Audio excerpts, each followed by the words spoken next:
മഹാനായ ഒരു നടൻ, അദ്ദേഹം ഈ ഷൂട്ടിംഗ് തിരക്ക് ഇതെല്ലാം ചികിത്സ എല്ലാം കഴിഞ്ഞ് നമ്മളെല്ലാം വളരെ സ്നേഹത്തോടെ നിൽക്കും. അദ്ദേഹം ഈ തിരക്കുകൾക്കിടയിലും അദ്ദേഹത്തിന് പോലും ഈ ബുദ്ധിമുട്ടുകളും തിരക്കും ഷൂട്ടിങ്ങും എല്ലാം ഉണ്ടെങ്കിലും അവിടെ പോയി അത് കാണണം എന്ന് തോന്നുന്ന മഹത്തായ ഒരു മാതൃക നമുക്ക് ലോകത്തിന് മുൻപിൽ കാഴ്ചവെക്കാൻ കഴിഞ്ഞില്ലേ? അതല്ലേ പറഞ്ഞു. സുഹൃത്തുക്കളെ, ഈ മാതൃകയോടൊപ്പം ഇതിപ്പോ ഒരു തരത്തിൽ വേണമെങ്കിൽ ഇതിനൊരു ന്യായീകരണം എന്ന് വേണമെങ്കിൽ എനിക്ക് പറയാൻ തോന്നുന്നു. എന്താണെന്ന് വെച്ച് കഴിഞ്ഞാൽ ഈ സംസാരിക്കുന്ന കമ്മ്യൂണിസ്റ്റുകാരനാണ് പി രാജീവാണ് മന്ത്രി. ഇദ്ദേഹത്തിന്റെ ഈ ഒരു സംസാരം കേട്ട സമയത്ത് ഇദ്ദേഹം ഒരു തരത്തിൽ പറഞ്ഞാൽ മമ്മൂട്ടിയെ ഈ ഒരു നിമിഷത്തിൽ നിരാകരിക്കുന്നത്, മമ്മൂട്ടിയുടെ വാക്കിന് ഈ ഒരു നിമിഷത്തിൽ നിങ്ങൾ ചെയ്ത് തെറ്റായി പോയി എന്ന് പറയുന്നത് രാഷ്ട്രീയപരമായിട്ടും സാമൂഹികപരമായിട്ടൊക്കെ ഒരു വലിയ ഇമ്പാക്റ്റ് ഉണ്ടാക്കാൻ സാധിക്കും നമ്മുടെ സമൂഹത്തിൽ. ഒരു സംശയമില്ല. ഒരുപക്ഷെ സമൂഹം മമ്മൂട്ടിയെ അനുകൂലിക്കുന്നവര്, മമ്മൂട്ടി അനുകൂലിക്കാത്തവര്, മമ്മൂട്ടി അനുകൂലിക്കുന്ന കമ്മ്യൂണിസ്റ്റുകാര്, മമ്മൂട്ടി അനുകൂലിക്കാത്ത കമ്മ്യൂണിസ്റ്റുകാര് എന്ന രീതിയിലൊക്കെ മാറും. ഇപ്പൊ തന്നെ മമ്മൂട്ടി എല്ലാവരും കൂടി ഏറ്റെടുത്തിരിക്കുന്നു. ഈ എല്ലാവരും എന്ന് പറയുന്നത് കോൺഗ്രസ്സുകാരാണ് കേട്ടോ. ടി സിദ്ദീഖിന് കഴിഞ്ഞ നാളുകളിൽ അതിഗംഭീരമായിട്ടുള്ള പൂക്കൽ കിട്ടി. നമുക്ക് എല്ലാവർക്കും അറിയാം, വയനാട് വെച്ചിട്ട്. ആ ഒരു പൂക്കലിനെ പോലെ തന്നെ അന്ന് ആ പൂക്കലിന് നേതൃത്വം കൊടുത്തത് റഫീഖാണ് എന്ന രീതിയിലാണ് ഇപ്പൊ പ്രചാരണങ്ങളൊക്കെ നടക്കുന്നത്. റഫീഖ് നമ്മുടെ CPM-ന്റെ അവിടുത്തെ ജില്ലാ സെക്രട്ടറിയാണ്.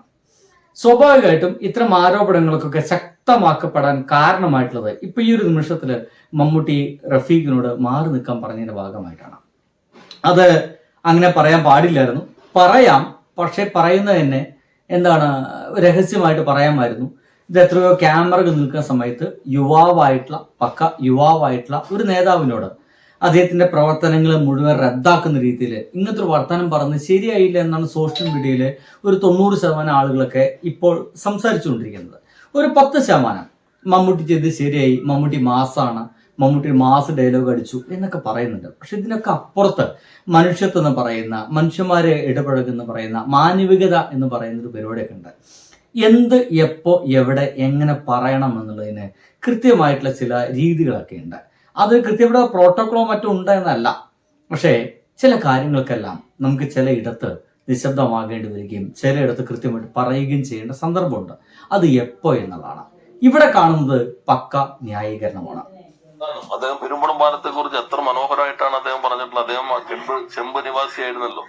ആ പഴയകാല ഓർമ്മകൾ അയവിറക്കിക്കൊണ്ട് ഇന്നത്തെ മാറ്റം ചേർത്ത് പിടിക്കൽ, എന്താണ് വികസനം, അത് അദ്ദേഹം പറഞ്ഞ വാക്കുകൾ അങ്ങേയറ്റം പ്രസക്തമാണ്. അതെല്ലാം ചില ആളുകൾ, ഞാൻ പറയും, ഇപ്പൊ ഇതിനൊന്നും ചില ആളുകൾ എന്തെങ്കിലും പ്രതികരണം നടത്തി, അതൊന്നും അല്ലല്ലോ ഇവിടെ നാം കാണേണ്ടത്. എന്താ, അദ്ദേഹത്തെ പോലൊരാൾ നടത്തി ഇതിന്റെ മികവ്, അത് ഈ പദ്ധതിയെ അംഗീകരിക്കൽ ലോകത്തിന് മുൻപിൽ അദ്ദേഹം അവിടെ പോയതോടുകൂടി കുറെ കൂടി വിസിബിലിറ്റി ആ പദ്ധതിക്ക് വന്നിരിക്കുന്നു.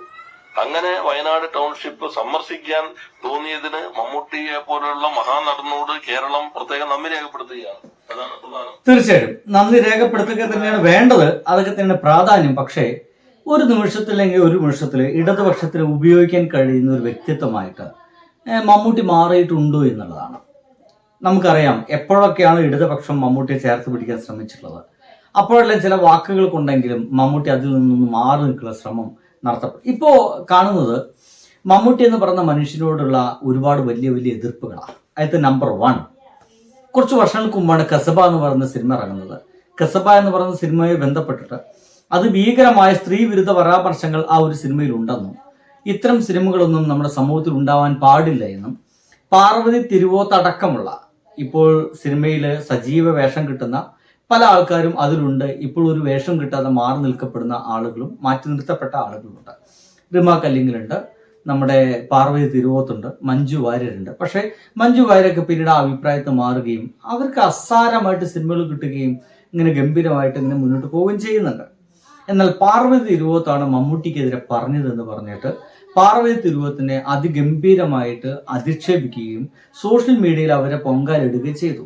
ഒരു നിമിഷം പോലും പാർവതിക്കെതിരെ ഇങ്ങനെ എന്റെ പേരും പറഞ്ഞിട്ട് ആക്രമിക്കുന്നത് ശരിയല്ല എന്ന് മമ്മൂട്ടി പറഞ്ഞിട്ടില്ല. സംഗീതം എടുക്കട്ടെ.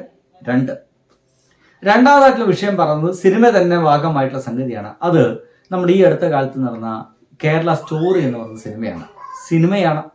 നമ്മുടെ കേരളത്തെ അപമാനിക്കാൻ വേണ്ടിയിട്ടുണ്ടാക്കിയ സിനിമയാണ്.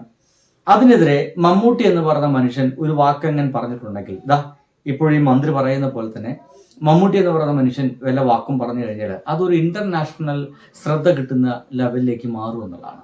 പക്ഷെ മമ്മൂട്ടി മിണ്ടിയില്ല. ഇനി എന്തുകൊണ്ട് മമ്മൂട്ടി മിണ്ടിയില്ല? അതും വ്യക്തമായിട്ട് എനിക്ക് തോന്നുന്ന ഒരു ഉത്തരം പറഞ്ഞുതരാം. മമ്മൂട്ടി മിണ്ടാത്തതിന്റെ കാരണം അദ്ദേഹം മുസ്ലിം ആയതുകൊണ്ടാണ്.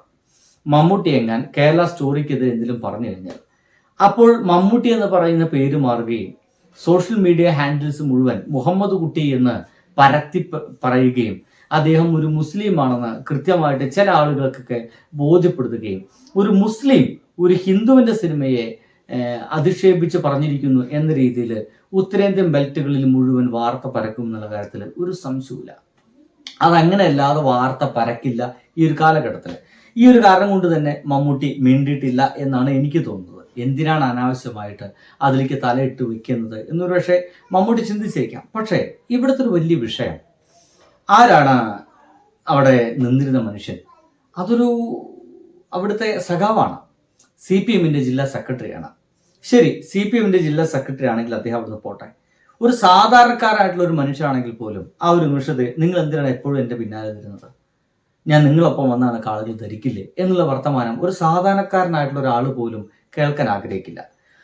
ഒരു തരത്തിൽ പറഞ്ഞു കഴിഞ്ഞാൽ പ്രളയം ഉണ്ടായിരുന്ന സമയം മുതലേ ആ ഒരു പ്രളയം അനുഭവിച്ച, അതിന് കെടുതികൾ അനുഭവിച്ച ആളുകളോടൊപ്പം ഉള്ള ഒരാളായിരുന്നു റഫീഖ്. ഇത് അവസാനം ഈ വീട് പണി കഴിയുന്നവരെ അവരോടൊപ്പം അദ്ദേഹം ഉണ്ടെന്നുള്ളതാണ്. ഒരുപക്ഷെ അവിടുത്തെ ചിത്രങ്ങളൊക്കെ അന്വേഷിച്ച് നമുക്ക് കിട്ടും. അങ്ങനെയുള്ള ഒരു മനുഷ്യൻ, മമ്മൂട്ടി എന്ന് പറയുന്ന മനുഷ്യൻ വരുമ്പോൾ അദ്ദേഹത്തിന് അത് കാണിച്ചു കൊടുക്കാനും, കാരണം അദ്ദേഹത്തിനൊക്കെ കൃത്യമായിട്ട് അറിയാം എന്തൊക്കെയാണ് അവിടെ നടക്കാൻ പോകണമെന്നൊക്കെ ഉള്ളത് അവിടുത്തെ ജനങ്ങൾക്ക് പറയാം. അപ്പം അത് ഓരോന്നും കാണിച്ചു കൊടുക്കാൻ മുൻപന്തിയിലുണ്ടാകും. അപ്പോഴാണ് മമ്മൂട്ടിക്ക് തോന്നുന്നത് ഞാനൊരു പക്ഷേ എന്നെ വെറും ഒരു CPM-കാരനായിട്ട് സാമൂഹ്യ മാധ്യമങ്ങൾ പച്ചല്ല ചുവപ്പ് കുത്തുമോ എന്ന് തോന്നിയതിൻ്റെ ഭാഗമായിട്ടാണ് അദ്ദേഹത്തെ അകറ്റി നിർത്തിയത്. സത്യം പറഞ്ഞു കഴിഞ്ഞാൽ ഇപ്പോഴാണ് ഒരു സഖാവിൻ്റെ വില ഇവിടെ മനസ്സിലാക്കേണ്ടത്. ഏത് സിനിമാ നടന്മാരൊന്നല്ല നമ്മുടെ ലോകത്ത് മാറ്റം ഉണ്ടാക്കിയിട്ടുള്ളത്. ശരിയാണ്, ഇദ്ദേഹം വന്നു കഴിഞ്ഞാൽ വലിയ മാറ്റമൊക്കെ ഉണ്ടാവും. അടിസ്ഥാനത്തിലാണ് വികസനത്തെ കുറിച്ചുള്ള കാഴ്ചപ്പാട് അവതരിപ്പിച്ചിട്ടുള്ളത്. നാം കാണേണ്ടത് ഇതെല്ലാം വരുമ്പോൾ ഒരു അസ്വസ്ഥത ഉണ്ടാവും. അതുകൊണ്ട് ആരെങ്കിലും എന്തെങ്കിലും പറഞ്ഞു വെച്ച് ഉടൻ തന്നെ ഒരു ആക്രമണം എന്ന് പറഞ്ഞ് നിങ്ങളൊന്നും ഇറങ്ങാൻ പാടില്ല. എന്തായാലും ഇദ്ദേഹം പറയുന്നത് ശരിയാണ്, ആരെങ്കിലും എന്തെങ്കിലും പറഞ്ഞു വെച്ചിട്ട് വലിയ ആക്രമണത്തിന് ഇറങ്ങാൻ പാടില്ല. പക്ഷെ നമ്മൾ മനസ്സിലാക്കേണ്ടത് ഇപ്പോൾ സമൂഹ മാധ്യമങ്ങൾ, നമ്മുടെ സോഷ്യൽ മീഡിയ നടക്കുന്നത് കുറേ പേര് മമ്മൂട്ടിയോടൊപ്പം, കുറേ പേര് രാഷ്ട്രീയക്കാരോടൊപ്പം. രാഷ്ട്രീയക്കാരാണോ അതോ മമ്മൂട്ടിയെ പോലുള്ള സിനിമാ നടന്മാരാണോ നമുക്ക് വേണ്ടത് എന്ന് എന്നോട് ചോദിച്ചാൽ ഞാൻ നമ്പർ 1 ആയിട്ട് പറയുക, മമ്മൂട്ടിയെ പോലുള്ള സിനിമാ നടനല്ല വേണ്ടത്. നമ്മുടെ നാട്ടിൽ വേണ്ടത് രാഷ്ട്രീയക്കാരാണ്. നല്ല രാഷ്ട്രീയക്കാരാണ് ഈ ലോകത്ത് കാതലായിട്ടുള്ള മാറ്റം ഉണ്ടാക്കുന്നത്. ആ മാറ്റം ഉണ്ടാക്കുമ്പോൾ അതിനെ അപ്രീഷിയേറ്റ് ചെയ്യാൻ ലോകം മുഴുവൻ മനസ്സുകൊണ്ട് അംഗീകരിക്കുന്ന വല്ല സിനിമാ നടന്മാരും ഉണ്ടെങ്കിൽ അതിന് വല്ലാത്തൊരു പ്രസക്തി കിട്ടുമെന്നുള്ള കാര്യത്തിൽ സംശയമൊന്നുമില്ല. രാഷ്ട്രീയക്കാർ തന്നെയാണ് നമ്മുടെ സമൂഹത്തെ, നമ്മുടെ നാടിനെ മാറ്റിയിട്ടുള്ളത്. അത് ഏതെങ്കിലും ഒരു കൂളിംഗ് ഗ്ലാസ് വെച്ച സിനിമാ നടന്മാരൊന്നുമല്ല. എൻ്റെ അഭിപ്രായം പറഞ്ഞു കഴിഞ്ഞു. ബൈ.